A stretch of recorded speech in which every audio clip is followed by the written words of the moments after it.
እጅግ በጣም ደስ የሚል ሰበር ለሰላም ተስፋ የሰጠ መረጃ ተሰማ። ሆነ ያለው እኮ አዲስ አበባን ወደ ኦሮሚያ የማስገባት ኦሮሚያ ለማድረግ የማለማመድ ስራ ነው እየተሰራ ያለው። እኔ ኦሮሞ ነኝ።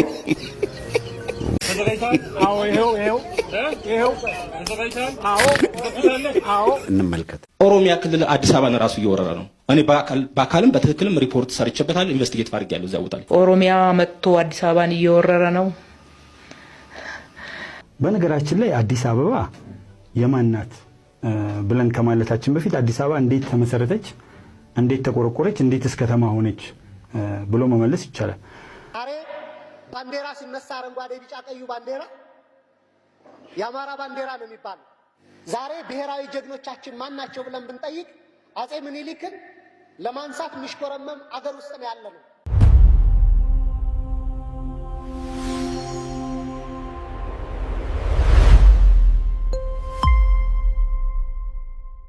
እቺን ቪዲዮና እስቲ እናስታውሳት። በዚህ ቪዲዮ እሱን እንመልከት። ኦሮሚያ ክልል አዲስ አበባን ራሱ እየወረረ ነው። እኔ በአካልም በትክክልም ሪፖርት ሰርቼበታል፣ ኢንቨስቲጌት አድርጌያለሁ። እዛ ቦታ ላይ ለምንድን ነው እሱን ሪፖርት ያላቀረባችሁት? እዚህ ጋር ኦሮሚያ መጥቶ አዲስ አበባን እየወረረ ነው። አዲስ አበባ እኮ ከ27 ዓመት በፊት ወይም ከ30 ዓመት በፊት 24000 ሄክታር ካሬ ሜትር ናት። እንደው ለመረጃ ብዬ ነው። ዛሬ 54000 ቆይ ለማን 24000 ሄክታር ካሬ ሜትር የሚባል ራሱ አሰፋፈር አለ? በእናትህ 24000 ሄክታር ካሬ ሜትር እንደው ውስጥ በመድኃኒዓለም 24000 ሄክታር ካሬ ሜትር 27 ዓመት በፊት ወይም ከ30 ዓመት በፊት እሺ 24000 ሄክታር ካሬ ሜትር ናት። 24000 ሄክታር ካሬ ሜትር ናት። 24000 ሄክታር ካሬ ሜትር ናት። በዓለም ላይ ሄክታር ካሬ ሜትር የሚባል መስፈሪያም የለም። መጀመሪያ ሄክታር ካሬ ሜትር ኧረ ተው ስለ መድኃኒዓለም። አዲስ አበባ በጣም ትልቅ ምረጭ ወይ ሄክታር ወይ ኪሎ ሄክታር ከሆነ ሄክታር ነው። ስኩዌር ካሬ ሜትር ከሆነ ስኩዌር ካሬ ሜትር ነው። ሄክታር ለስኩዌር ካሬ ሜትር ሐመርዋ ሁሉም መልስ ነው። ምረጭ አድዬ ወይት 24000 ሄክታር ለማለት ፈልጋ ቢሆን ለምሳሌ ብለን እንወስድና እሷ ሄክታር ካሬ ሜትር ነው ያለችው። ሄክታር ካሬ ሜትር በኦዴድ መዝገበ ቃላት በእናባዱላ መዝገበ ቃላት ሄክታር ካሬ ሜትር ምን እንደሆነ ገና ወደፊት ነው የሚያስረዱን። ግን ከ27 ዓመት በፊት ኦሮሚያ የሚባል ክልል ጨርሶም የለም። እንደዛ የሚባል ክልል የለም። ከ30 ዓመት በፊት የለም።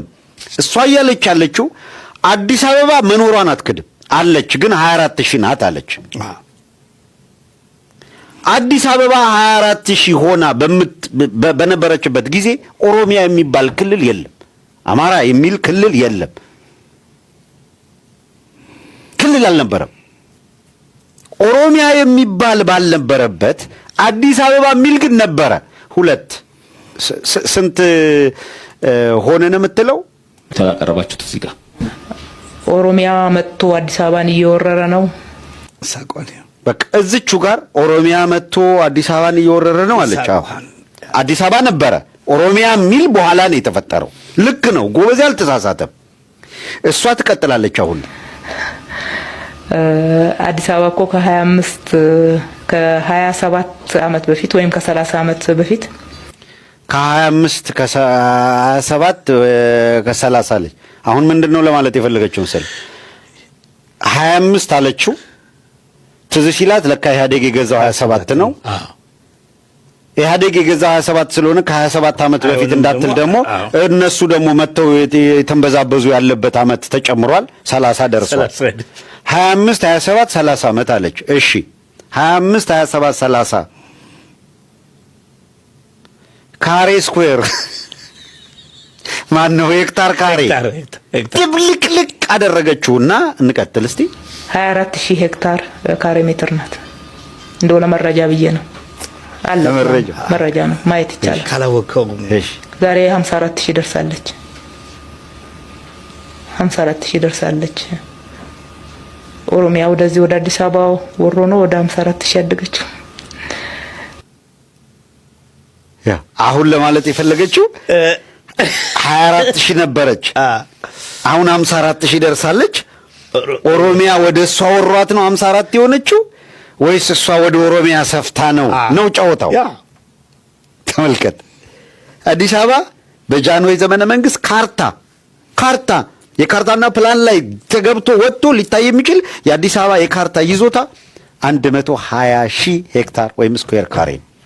ደርግ ሲመጣ 120,000ን ወደ 54 ዝቅ አደረገው። 56 አክቹአሊ 2,000 ኢፌክቲቭ አድሚኒስትሬሽን ውስጥ ኖሮ ግን ካርታው ላይ እንዳይኖር ተደረገ። እጅግ በጣም ደስ የሚል ሰበር ለሰላም ተስፋ የሰጠ መረጃ ተሰማ።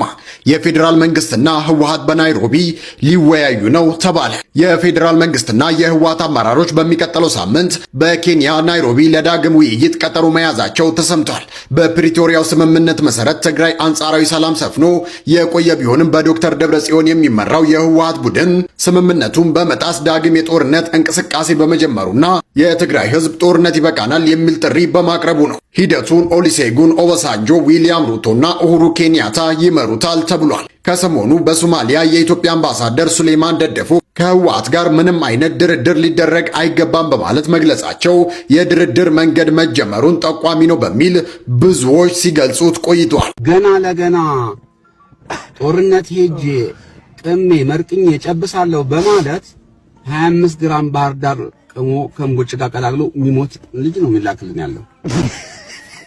የሽሻቃ መጣን፣ ሙሐሰላ መጣን፣ ምንጣፍ መጣን፣ ብናምጣ እንዴ እስቲ ወንድ የሆነ ኢትዮጵያዊ ቃሚ ነው በባዶ ሆዶ ቆሞ የሚሞት? ታጋይ ወልደ ስላሴ ምንድነው የሆነው?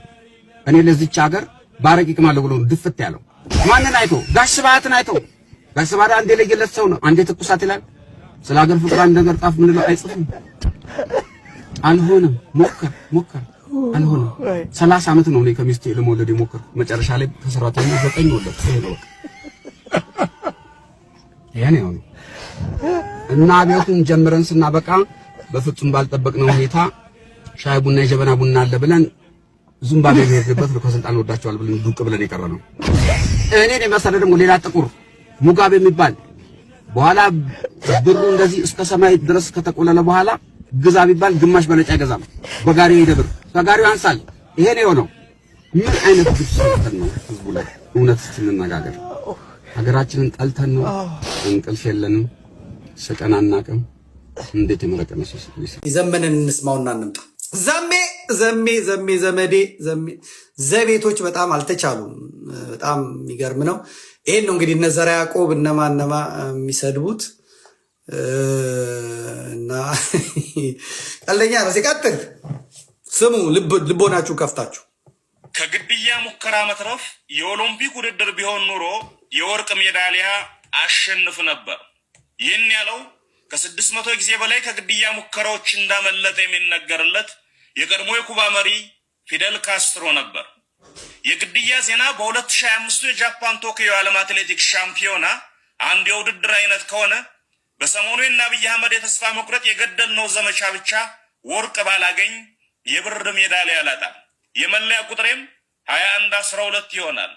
በሁሉም ረገድ በሁሉም ሰበብና ምክንያት ልጠልፉኝና ልታጠለሹኝ የሞከራችሁ እና በየቀኑ የምትሞክሩ ሰዎችና ቡድኖች መጨረሻችሁ ውርደትና የእድሜ ልክ መሸማቀቅ እንደሚሆን ዛሬ ድረስ በጥቂቱ በምታውቁት ነገና ከነገ ወዲያ ደግሞ ሰፊውን ማንነቱን በምትረዱት በዘመን አምላክ ስም እነግራችኋለሁ።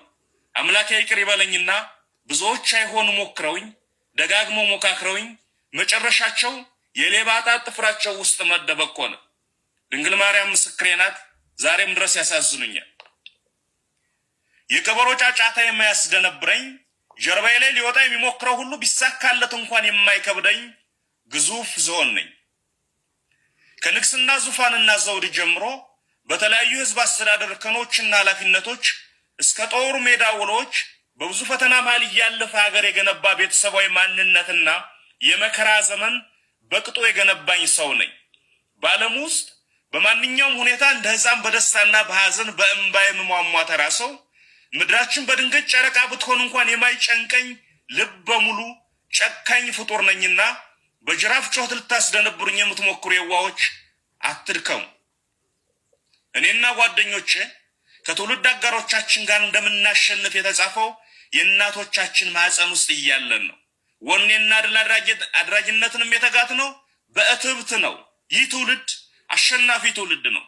ልድገመው፣ ይህ ትውልድ የአሸናፊነት ዕጣ ፈንታውን ግንባሩ ላይ ተነቅሶ ወደዚህ ምድር የተላከ ትውልድ ነው። እየታገለ ነው።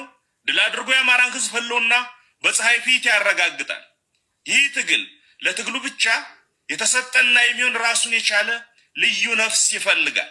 እንጨት የሚል ሰዋዊና ፖለቲካዊ ስብዕና ተይዞ ነፍስን ቅናት፣ ምቀኝነትና ተንኮል በሚባሉ የመንፈስ ቆሻሾች መርዞ ታጋይም አታጋይም መሆን አይቻልም እና ልፋ ያለው በህልሙ ዳውን ላይ ይሸከማል እንዲሉ በብዙ የተበከለች ነፍስ ተሸክማችሁ ለደካማ ተልኮ አጉል የምትደክሙ ወገኖች ከድል ሐውልቱ ውጭ ከፊታችን መቆም የሚችል ነገር የለምና ነፋስን ለማሰር በመሞከር ጊዜያችሁን አታጥፉ።